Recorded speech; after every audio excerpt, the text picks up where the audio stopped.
you don't ideally one should daven in a shul, but you can still daven at home, and you should daven in a place. Ideally, shouldn't be your bedroom, like your lounge. Okay. And so you can, but ideally, the best place to daven is in shul with a minyan. Okay. If one can't, it doesn't exempt anybody, unless they're extremely ill, chutz v'chalera. But you should daven in my lounge. So an interesting halakhic question for you guys. This is interesting. Is that here where I am, especially around the garden, etc., there are a lot of statues. You know what I mean, like Italian Roman statues, etc. So I daven in the direction that faces none of the statues. There's only one direction. Now, I don't know if I doubt that that would be the right place to. Because I've got to do Aleinu and Modim, etc., where I'm bowing down. So what I do is I use that direction, which is opposite all of them, where I'm just looking at not the garden, I'm looking at the one side by the trees, etc. But the rest around the house and perimeter is difficult. So therefore, I chose that.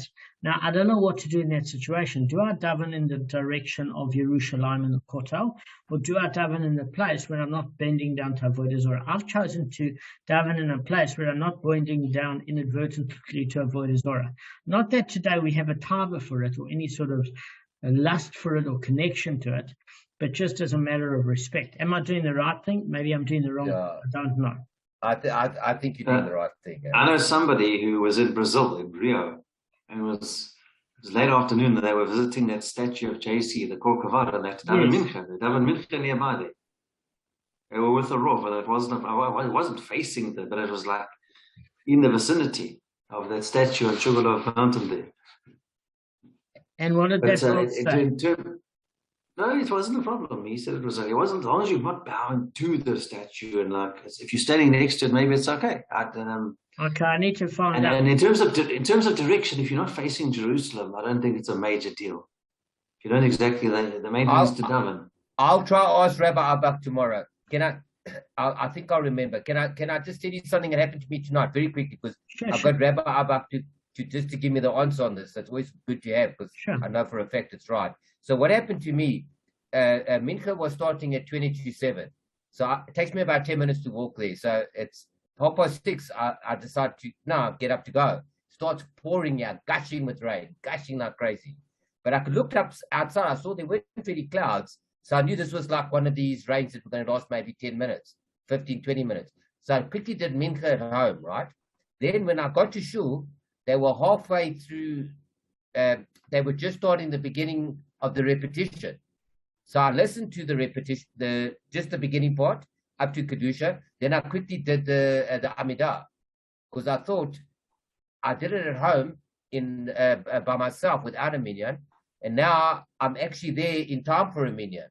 So I did the Amidah and I did Aleinu. Then I went to Rabbi Abak afterwards, and he said to me, "No, don't do that. Once you've davened, you've davened." Yes, okay.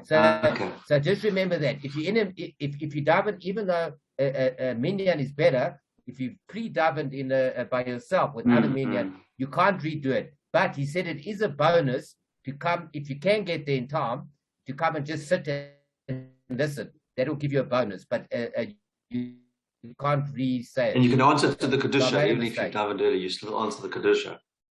I think so. I'll answer to the Kedusha. Yeah, you're right. No, that's a good point. That you can do. I'm sure the Kedusha answer. Sure. That's a very good point. It's practical what you just did. Yeah, it's practical because it can happen to any of us. It can. Guys, let me send a new link. Sometimes, with last point, going on, that's just 30 seconds. Sure. I sometimes have to daven mincha early because I have students afternoons and it's getting dark early. And if I don't daven mincha, I missed it. But so I may finish early, but I've already daven mincha, so I go there and wait. And then I wait till Maariv. So, but Gavin, that's a very practical point what you just said. Practical. But then just go.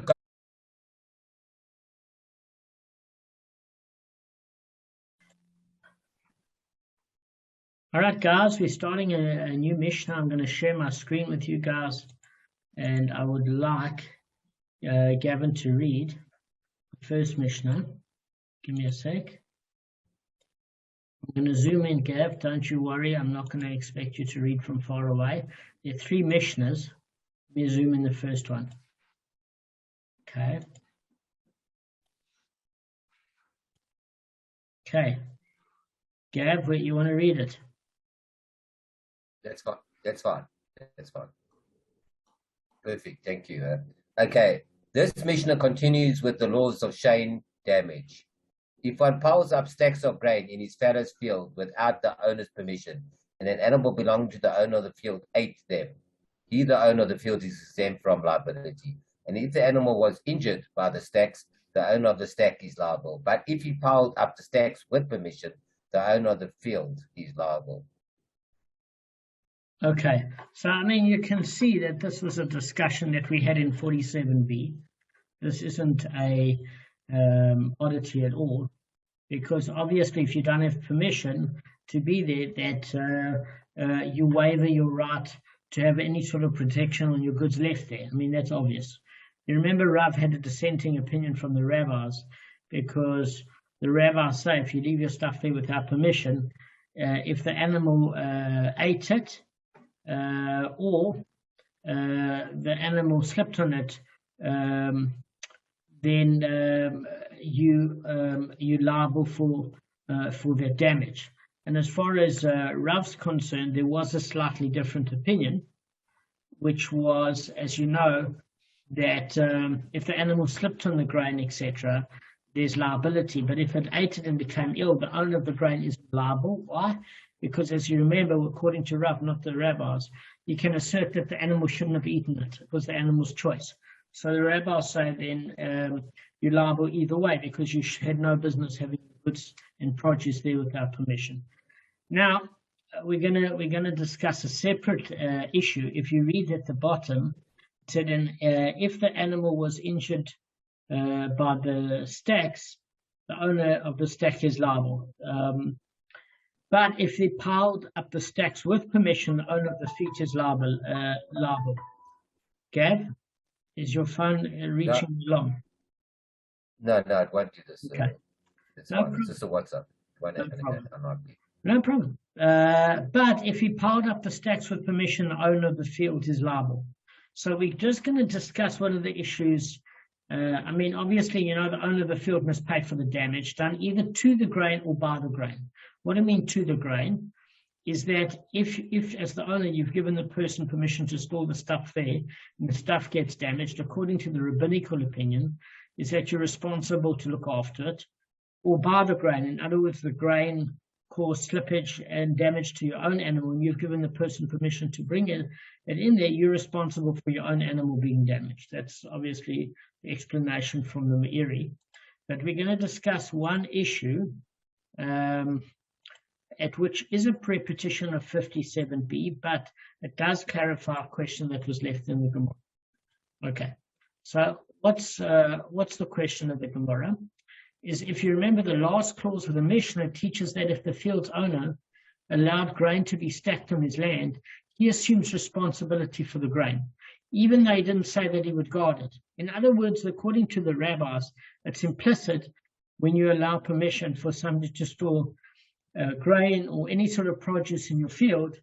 Well, let's not call it a field, more like your private property, that you assume responsibility for guarding it as well. Now, I don't know, guys, if you remember that there was a dissenting opinion. Rebbe didn't agree with it. So it says, shall we say what we have learned in our Mishnah is not in accordance with Rebbe?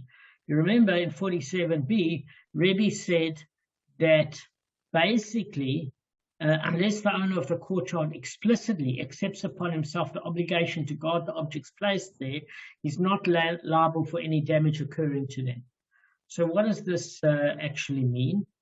Is that the Mishnah lists, if you remember, there's several cases where if you leave your property in the courtyard of another and it damages there, there's liability. But Rebbe says that the owner of the courtyard is only liable to pay if he actually accepted responsibility to guard the other's property. Again, the sages say the minute you accept that the person can store it there, you're responsible for looking after it. So the fact that he gave permission for the property to be stored in his courtyard doesn't suffice to render him liable. Because when he said bring it in, according to Rebbe, he could have mean bring it in and watch it yourself. That's the explanation from the Meiri. This is going to come up, please God, when we get to Bava Kamma 81b. So obviously he deemed the field owner exempt from liability for damage to the grain, since he didn't say it, God, he just said you can store it there.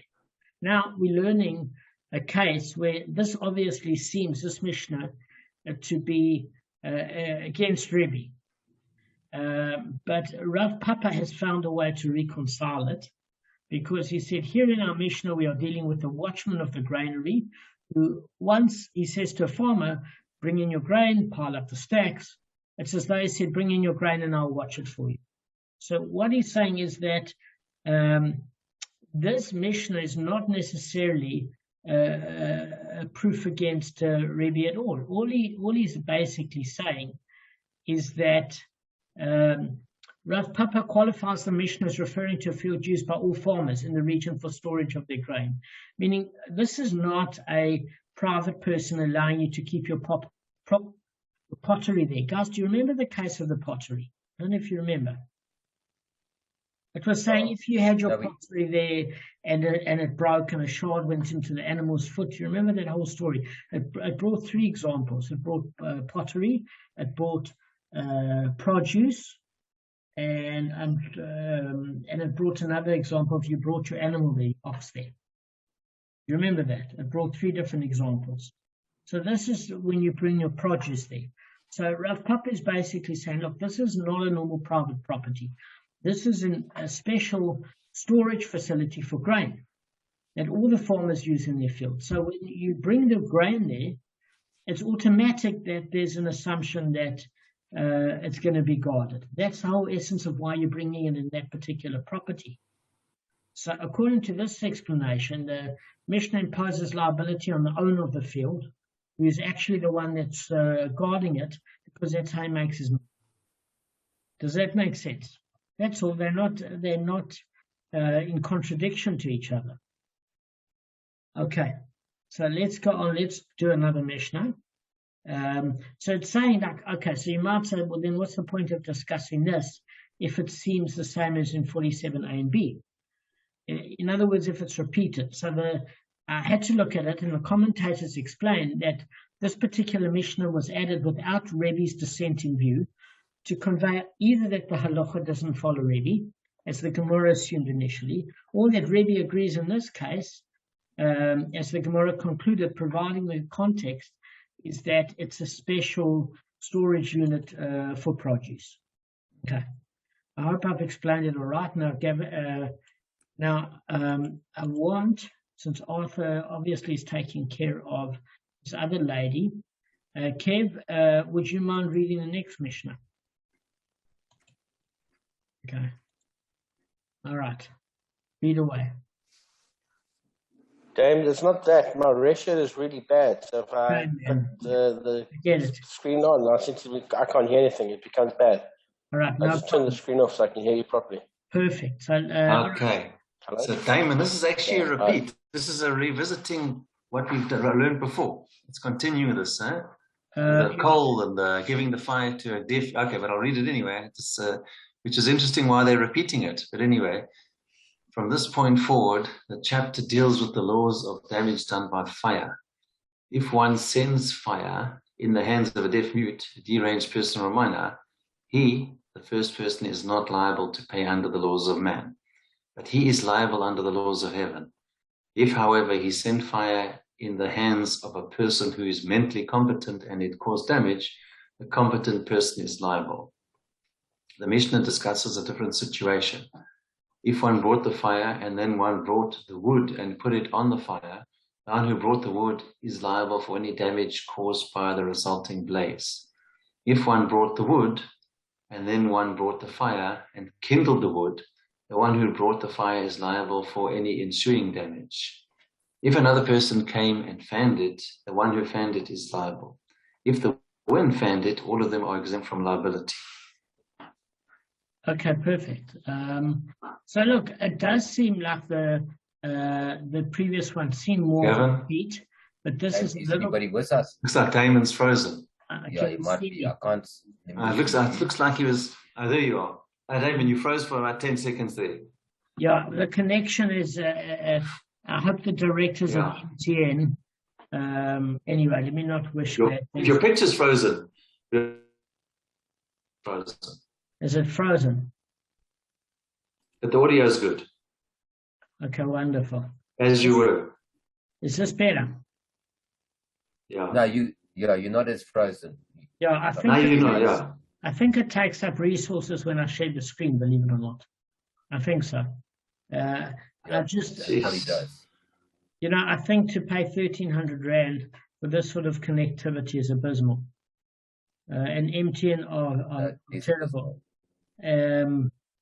All right, so this seems very much like a repetition of before. Just all it's saying is that you know that basically that you're responsible, it says, under the laws of heaven, meaning you can't be responsible under the laws of man because it's grama, indirect damage, because you never set the blaze yourself, you gave it to somebody mentally incompetent. But to do such a thing, Hashem holds you responsible because that person is not capable of making a decision, but the court can't execute judgment on indirect matters. So that's obvious. So let me just see what's not obvious here is that we're dealing with the second part of the Mishnah, which is something slightly different. If one brought the fire and then one brought the wood and put it on the fire, one who brought the wood is liable for any damage caused by the resulting blaze. So the reason why it's saying that is because at the end of the day, what would have happened is that if it wasn't for the second person who brought the wood, the first one wouldn't have accomplished anything. In other words, the fire wouldn't have had fuel to go any further. And then obviously it brings a case where the one brought the fire, the one kindled the wood, and the one who brought the fire is liable for any ensuing damage. Obviously, wood on its own isn't going to have any damage without the fire being added to it. I mean, that's obvious. And if another person came and fanned it, the one who fanned it is liable because it wouldn't have spread without it. If the wind fanned it, all of them are exempt from liability. Now, as far as that's concerned, there's a discussion. If it's a irregular wind or abnormal wind, that couldn't have been predicted. If it's a regular wind, I'm not sure why they're exempt from liability, because otherwise you would be exempt from liability, because how else does a fire spread anyway than under a normal wind? So that's the only issue I have, because I did read it and it said a fire capable of spreading under a normal wind and doing damage, there seems to be no liability, which doesn't make sense, because what we've learned until now is that if your fire is done in your property and it spreads, you're liable for it in order because you haven't contained it. So I need to just kind of figure out under grounds of a normal wind why there wouldn't be liability. We obviously understand under a abnormal wind. There is a commentary that says some Rishonim maintain that the people are exempt from liability even if the fire was fanned by normal wind of normal strength. Generally, one is liable for damage done by a fire that was spread by a normal wind. There is a difference, however, between the initial creation of fire and its subsequent spreading. So one who becomes responsible for a fire in the first place only if he created entirely by himself, without the aid of external forces such as wind of any type. So I think by the Torah stating in Shemot chapter 22 verse 5, when it says one who kindles the fire, I think the order is as follows, is that you have to make the fire first and have it sufficiently hot enough to spread on its own ability without the wind having to almost fan it to a state of viability. And then if the wind takes it from there, even a normal wind, you're liable. But if you need the wind to be a party to actually getting it to that flammable stage, you're not liable because you've had an aid. Therefore, you can't be responsible because you share responsibility with an external factor. Okay, so that's what I can deduce from there. Now we're going to hit the Gemara.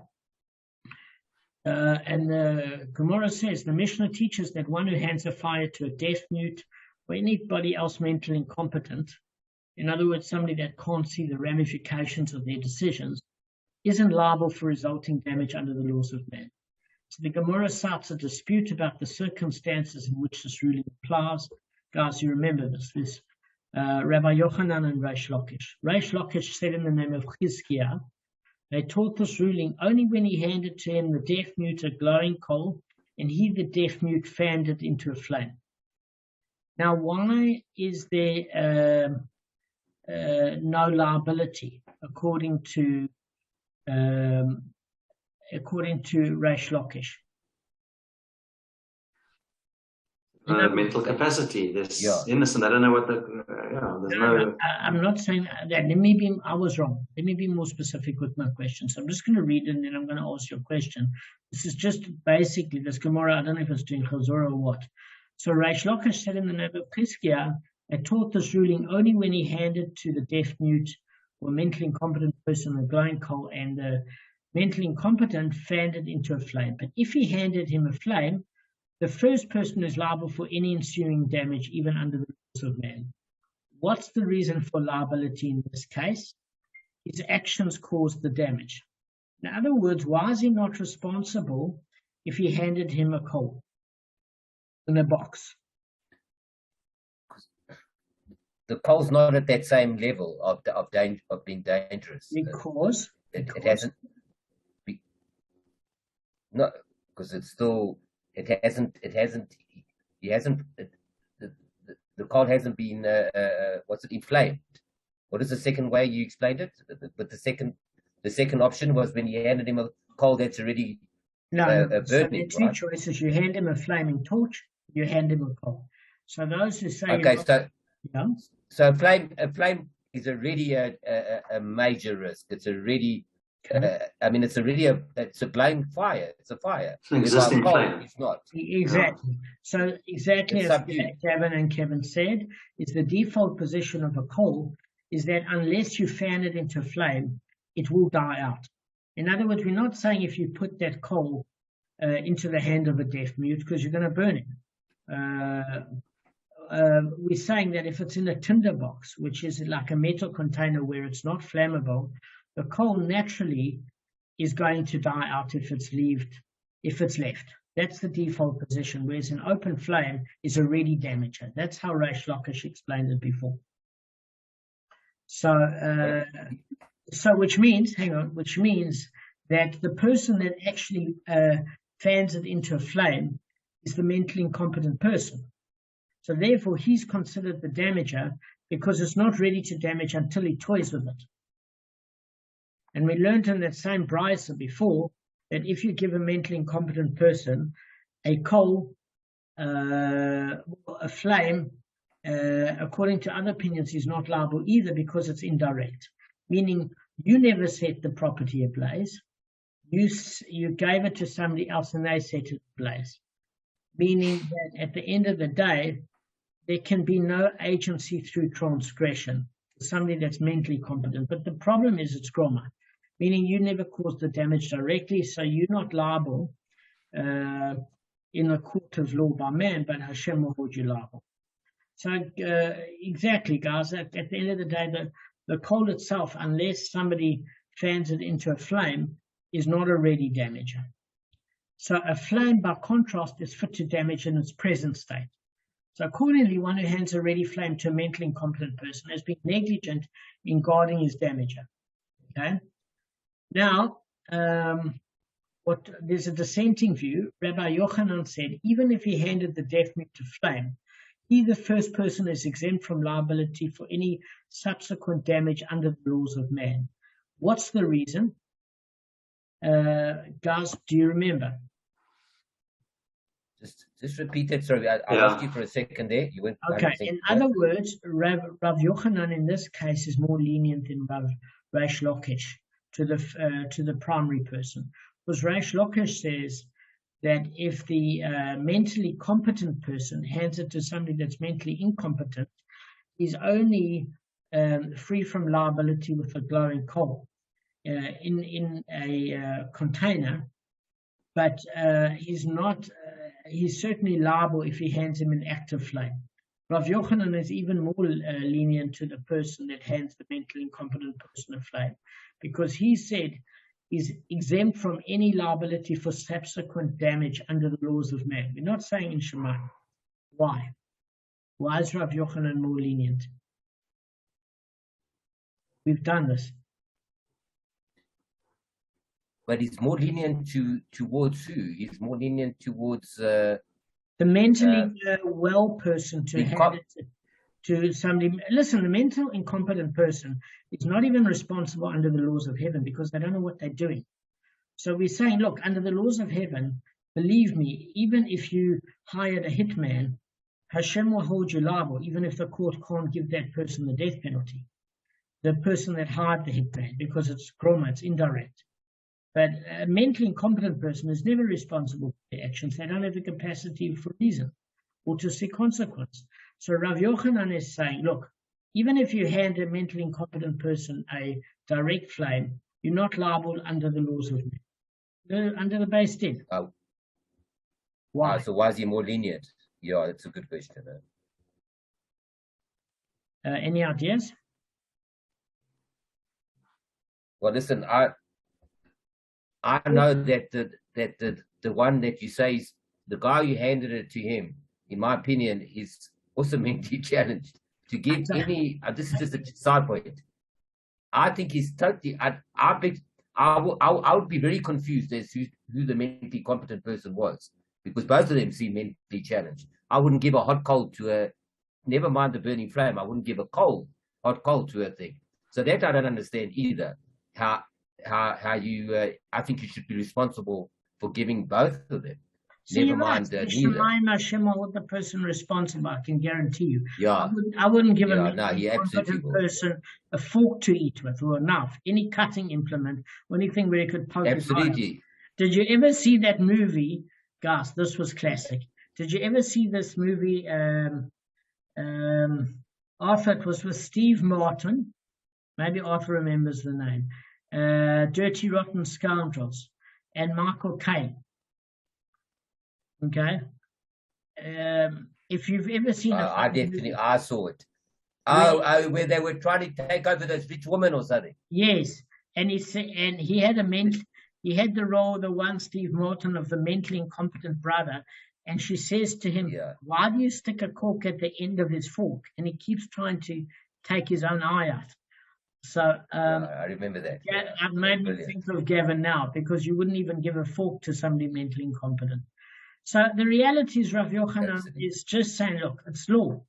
If it's indirect damage, it's not going to come in consequence for the person that didn't set the blaze directly. Yeah, the grasp, in other words, the control of the deaf mute must cause the damage. And thus the first person is not liable under the laws of man unless he hands him the deaf mute thorns, chips of wood, and a flame. In which case it is certain that his action will cause the damage. So what that's saying is that the mentally incompetent person ignited the tinder with the flame, and the resulting fire spread by means of a normal wind from its original place.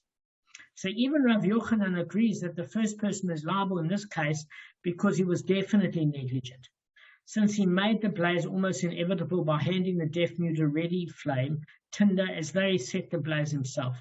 But despite the deaf mute's minimal contribution, the fire remains the force of the first person. So what he's saying is that if you have a look, is that if a fire is ready made, you've not given the instruction of somebody to set the blaze alight. It's different if you're giving them matches, petrol, a can of petrol. One thing to give out matches. It's another thing to give them a can of petrol and wood chips, because there you're looking for drama. That's just an accident waiting to happen. Here, the mentally incompetent person still has to take some form of initiative, whereas that one, you just basically took it out the picture. But if you can remember, there was another dispute between Rav Yochanan and Reish Lakish. And that is, how do I say this? It centers on the dispute about how the Torah holds a person liable for a fire he lit in his own premises. And then it spread and caused damage in the property of another. So if you remember, Reish Lakish viewed it as a spreading fire. What do we mean a spreading fire? as the property of the one who kindled it, meaning he's subsequently liable for failing to guard the fire, just as if he had failed to guard his ox, for example, or any other property from creating damage like carrion damage, he'd be liable. Rav Yochanan regards one spreading the fire as his arrows. What does it mean by his arrows? His personal ongoing force. So when one's fire spreads to a neighboring field, he's responsible as though he was shooting arrows in the field. So in other words, in our case, give a flame to a mentally incompetent person, Reish Lakish deems the first person liable because he was negligent in guarding his hazardous property. But according to Rav Yochanan, who regards the spreading fire as one's personal force, that it was the mental competent person that spread the blaze, because he was the one that took the flame to the third party's house, and it was infected by his force. So then that overrides the connection between the first person to the fire. Okay. Stop a second. Arthur's disappeared. He's offline. I don't know what's going on. Okay. It's a bad reception as well, I think. If you remember correctly. Okay, he's back on. Well, Damon. Okay, but just want to ask you one question, Kevin. Do you remember it has a implication of the death penalty? What I mean is that if somebody ties up somebody with a fire, and then you set a stack of grain alight, according to Reish Lakish, you're responsible for the damage it causes, but you don't get the death penalty. According to Rav Yochanan, is more stringent because your force set it in motion. Whereas Reish Lakish says you have to set the person alight yourself to be liable for the death penalty. Oh, but we're not a slave. If a slave dies, it's tied and he's in the grain. Yeah, but that's no liability. No. There is liability because we're mixing up two separate issues. It's a good point. Is that there's a case of kim leibedi rabamine, which means you don't have a monetary payment when you're liable for the death penalty. So because if you deem that it's from your arrows and you've killed the slave, you don't have to pay the slave owner back for the slave, because you're gonna that person's gonna get the death penalty for killing another human being. However, if you see it as your property, where you don't set the person alight direct, but you set your stack of grain alight and that sets him alight, then according to Reish Lakish, you're off the hook for murder, but not according to Rav Yochanan, because your actions created, it's deemed your arrows, your direct connection, whereas Reish Lakish said it's deemed your property, whereas the stack of grain caused the damage and it was indirect. So what it's saying here is in the case is that there's even less liability unless you've literally given him a can of gasoline. Okay, now let me just see one thing, see how far we are. We've got about 10 minutes left. Okay, so let me just see if I've left anything else. Okay, so the Gemara quotes from the Mishnah: if you send fire into the hands of a person who is mentally competent and it causes damage, the competent person is liable. Obviously, because the minute you give it to a competent person, the first person is off the hook, even in the hands of Shemaim.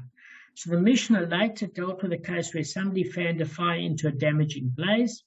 The word used for this activity was liba. An alternative version of the Mishnah's text reads niba, with a nun instead of a lamed. So the Gemara teaches that both versions are acceptable, meaning whether you use the word niba or liba. And this is in Avodah Zarah 2a. Now, what does it mean? So, according to Rav Nachman bar Yitzchak, who said the one who taught the Mishnah as reading liba with a lamed is not mistaken, and the one who taught it as reading niba is not mistaken with a nun. The one who taught the Mishnah as reading liba is not mistaken because it is written in a flame, labas of fire. So what does that mean? It means, according to Shmot, Exodus chapter 3, verse 2, since libat eish means the heart of the flame, the verb liba would denote creating flames. So it says it's appropriate to say that the person created a flame. Now, and the one who taught it as reading niba is not mistaken, because it is written, I create the speech, niv, of the lips. So what's it talking about? Is in Isaiah chapter 57, verse 19. When a person speaks, he moves his lips and air issues from his mouth. That's how Rashi describes it. So that's analogous to blowing, whereas one fans a fire. So it says if you basically blow to fan a fire, it's exactly the same as though you initiated the fire and set the blaze. So whether you blew on it or whether you added wood chips, etc., if that caused the fire to develop, there's liability in both cases. So the Gemara quotes further from the Mishnah, if the wind fanned the fire, all are exempt. Okay, so I'll explain what this means. So basically the Mishnah teaches that if a person fanned the fire into a blaze, he's liable, but if it was the wind that did so, all the people who previously contributed to the fire are exempt from liability. Meaning is that not if the fire is able to sustain itself on its own, and then a wind took it, because at the point that it's self-sustainable, you've got to guard it against the wind, even a normal wind, from taking it to your neighbor's property. But if the wind was a contributing factor to get the fire going, the other parties are off the hook, because without one of those factors, the fire couldn't have occurred. Therefore, you can divert liability to the wind. Does that make sense? Because it was that you could say, if not for the wind, it wouldn't have gotten out of control, because it was one of the factors in actually building the fire. So again, Kev, I just wanted to let you know that if the fire was developed by a person and the wind took it, you're fully liable, because you got it to an active fire stage. In that case, you have to guard it. If there was a wind that's needed in order to create the fire, it's a partner in creating that fire, which wouldn't have occurred without the wind, and therefore you're not fully liable, because you needed another factor in order to make the wind viable. It's not just your creation. It needed an external factor. Therefore, you cannot be liable. That's what it's basically saying. All right, guys, we're gonna talk about these rules and some of the halachas and the